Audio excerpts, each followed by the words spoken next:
Yo, what's going on, guys? Crispy Flakes here. Welcome to Extra Crispy. For today's video, we got a video about Hoops Reference titled 7 Undrafted Players from the 2020 NBA Draft, ready to prove everyone wrong, man. So, you know what? There's only 60 picks in the draft, and there's usually a lot more players trying to get drafted, right? And every now and then, somebody just goes undrafted, and later on, they get a chance on, in the NBA.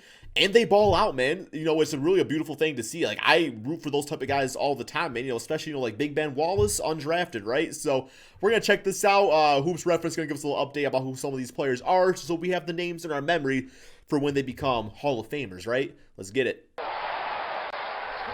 Anybody that comes to your guys' mind off the bat? The night of the NBA draft is the night every basketball player dreams of when they're coming through the ranks, and being able to hear your name called by the commissioner announcing that you've been selected is a memory every player gotta be the greatest feeling ever that far remembers for the rest of their lives. But unfortunately, not everybody gets to experience this.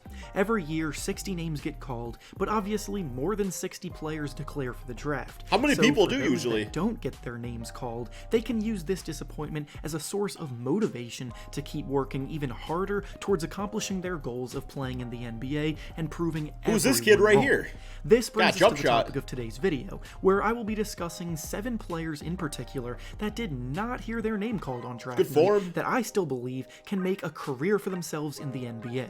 Before we start, though, if you haven't already, consider subscribing to the channel Hoops Reference, guys. The content. Hit 100K subscribers, man. 100,000 mark, and big moment, I can't guys. tell you how much I would appreciate your support in getting us to that milestone.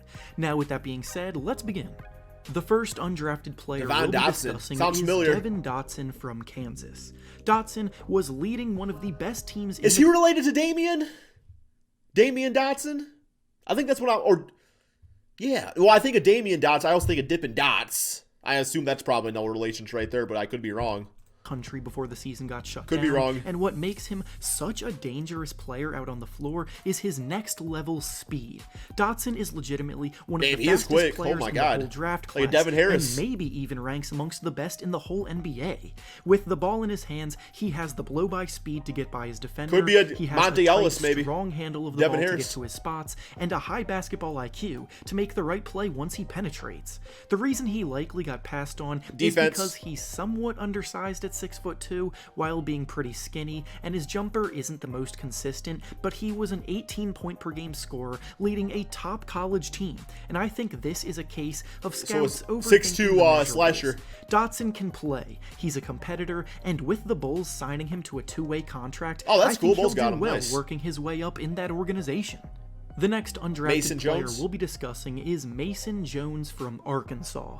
Jones was a top 10 scorer in the country, putting up 22 points per game last season. How's that and get drafted? Led the entire SEC conference in scoring, showing he's one of the best all-around bucket getters available. Yes, sir. Jones is a methodical scorer with the ball in his hands, knowing all of the right ways to go about beating his defender. He's a strong finisher at the rim and a good shot creator off the dribble, and when he gets into the lane, he welcomes contact and draws a ton of free throws, actually leading the country in that aspect. That's pretty damn impressive. He signed in Houston on a 2-way contract after going undrafted. Oh, there we go. And we all know how much the Rockets enjoy getting to the free throw line. He's not the best athlete, and being 22 years old definitely didn't help him much either, but quite simply, he one of those late play, bloomers, and he's going to show it when like his name is called.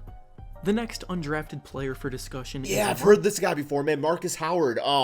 Didn't he lead the NCAA in scoring or something like that? But he's like my height, man. He's like 5'8", 5'9", bro. Markus Howard from Marquette. In a similar light to Jones, who we just discussed, really short. Howard is an unbelievable scorer of the basketball, as he just led the entire country in scoring by putting up 28 points per game. Bro, and that's he did insane, it in man. A program that competes in a tough Big East conference, so it's not like he was putting up numbers against scrubs either. Like Isaiah Thomas. Howard was a 4-year player, and in the last 3 years, he's averaged over 20 points, so it can't even be argued that it was a fluke, because his production has been consistently elite throughout his college career. He can get his shot off from anywhere on the floor. Why would nobody want him? Tough shots look easy, which are 2 qualities that good NBA scorers need. He was passed on likely because he's only 5'11", and undersized guards never get the benefit of the doubt. 5'11", I mean JJ Barea damn 5'9". But his production speaks for itself. He'd be killing on the Mavs. Signing him to a 2-way contract, I definitely like his chances of him developing into an impact scorer off the bench for them.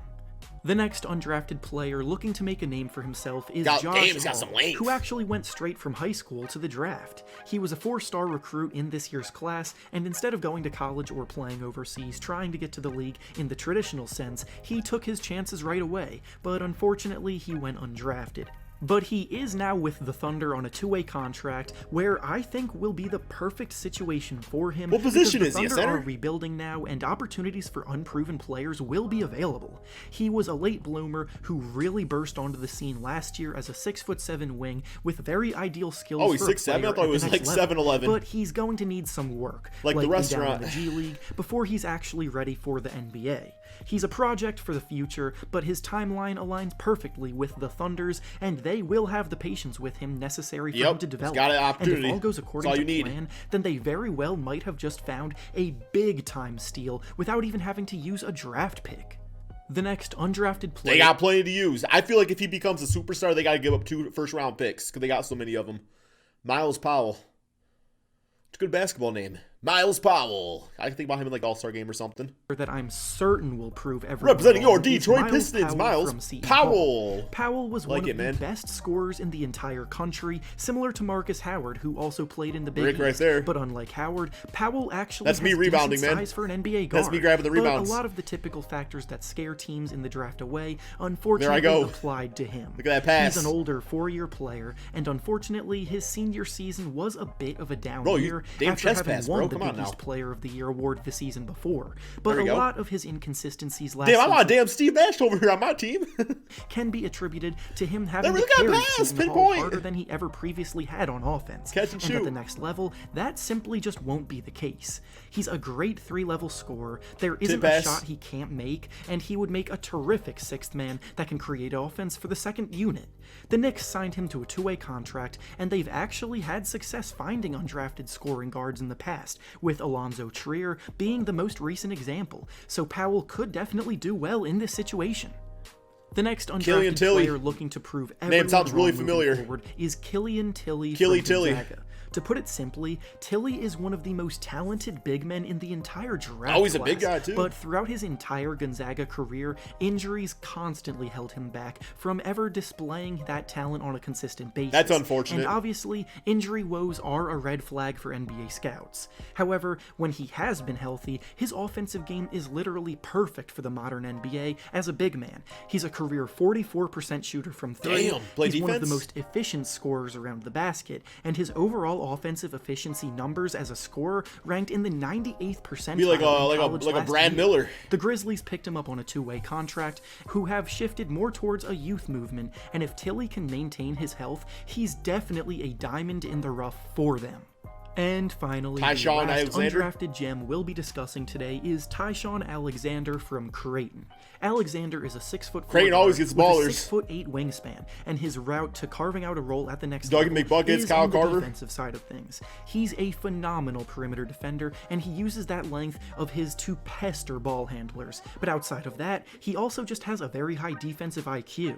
He knows where to be at all times, and he has great technique on the ball. Along with that, he's a very good perimeter shooter, and as a 3-and-D guard, he would fit perfectly into a lineup alongside a primary ball handler and playmaker that might struggle a bit on the defensive side of things, as many star guards do nowadays. He's the perfect complementary piece to a lineup, which often gets glossed over, but the importance of players like Alexander cannot be understated. He's on a 2-way contract with Phoenix now, playing alongside Devin Booker and Chris Paul, hey, you can't and go wrong he'll there. Thrive there.